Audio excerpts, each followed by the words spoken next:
पर बरकरार है। दिल्ली में हवा चलने की वजह से थोड़ी राहत आज भी राजधानी में छाई हुई है धुंध की चादर। संवाददाता निशांत हमारे साथ जुड़ चुके हैं। निशांत, देखिए आज भी दिल्ली में धुंध की जो चादर है वो छाई हुई है। हालांकि हवा चलने की वजह से थोड़ी राहत है, लेकिन अभी भी दिल्ली वासियों को तमाम तरह की दिक्कतों का सामना करना पड़ रहा है प्रदूषण के चलते।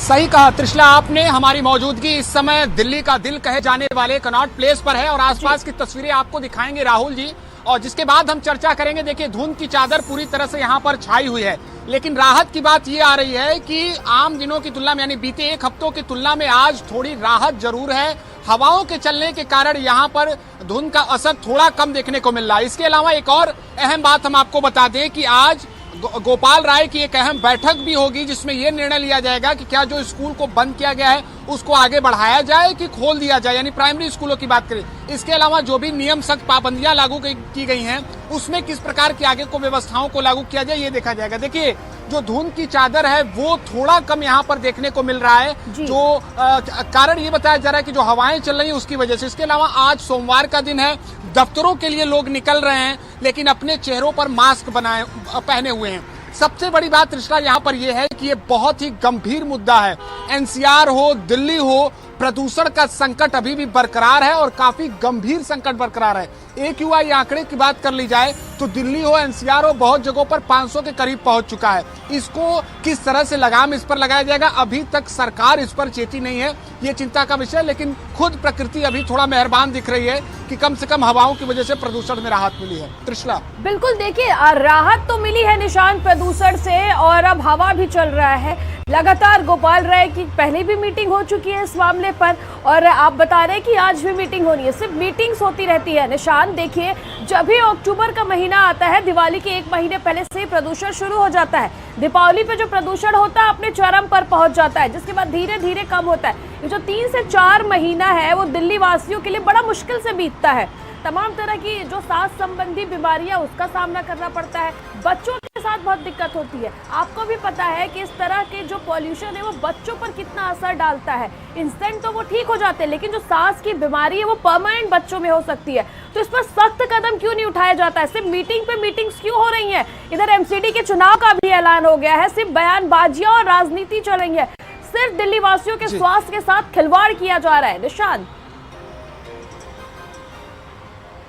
बिल्कुल सही कहा त्रिशला आपने। देखिए, चाहे MCD चुनाव तिथियों का ऐलान हो या फिर गुजरात, हिमाचल प्रदेश का हो, बड़े दुर्भाग्य की बात है कि इन जगहों पर प्रदूषण जैसी मूल बातों को नहीं रखा गया है खुद आम आदमी पार्टी की तरफ से, जो वहां पर प्रमुख तौर पर लड़ रही है, चुनाव लड़ रही हैं। और दिल्ली की बात कर ली जाए तो बहुत सही बात आपने कहा कि बैठकों का केवल दौर जारी है, इस अहम मुद्दे पर बिल्कुल भी चर्चा नहीं की गई। सालों से दिल्ली की यह समस्या बरकरार रहती है और इस बार तो संकट बहुत ज्यादा है। उदाहरण के तौर पर हम आपको बता दें कि कुछ ही घंटे पहले मैं मेट्रो से सफर करके आया। ज्यादातर मेट्रो में लोग खांस रहे थे। इसके अलावा जो छींक संबंधी समस्याएं हैं, सांस संबंधी समस्याएं साफ तौर पर देखी जा रही थी, वो बड़े ही परेशान थे।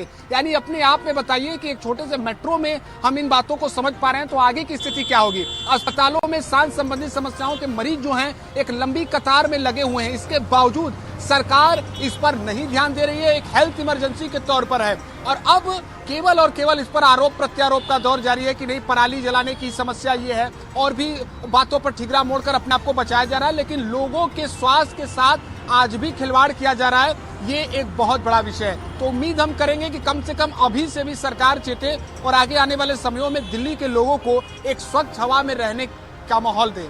बिल्कुल बिल्कुल निशान, देखिए लगातार सिर्फ दिल्ली ही नहीं, उत्तर प्रदेश और तमाम जगहों पर इस तरह की समस्याएं सामने आ रही थी। जब चुनाव आते हैं तो बड़े बड़े दावे कर दिए जाते हैं, बड़े बड़े वादे कर दिए जाते हैं। आपने देखा होगा कि डॉक्टर गुलेरिया ने भी इस पर कई तरह की बातें कही थी, उनके भी बयान सामने आए थे, उन्होंने भी किस प्रकार से ध्यान रखे अपना इसकी बातें कही थी। लेकिन इन सभी के बीच निशांत, आप भी डॉक्टरों से बात किए थे, डॉक्टरों का ये साफ कहना है कि सिर्फ सांस संबंधी जो बीमारी इन दिनों दिल्ली में देखने को मिल रही है, इसी से संबंधित मरीज अस्पतालों में पहुंच रहे। ऐसे में निशांत, क्या आपकी बात किसी बड़े जिम्मेदार से हो पाई?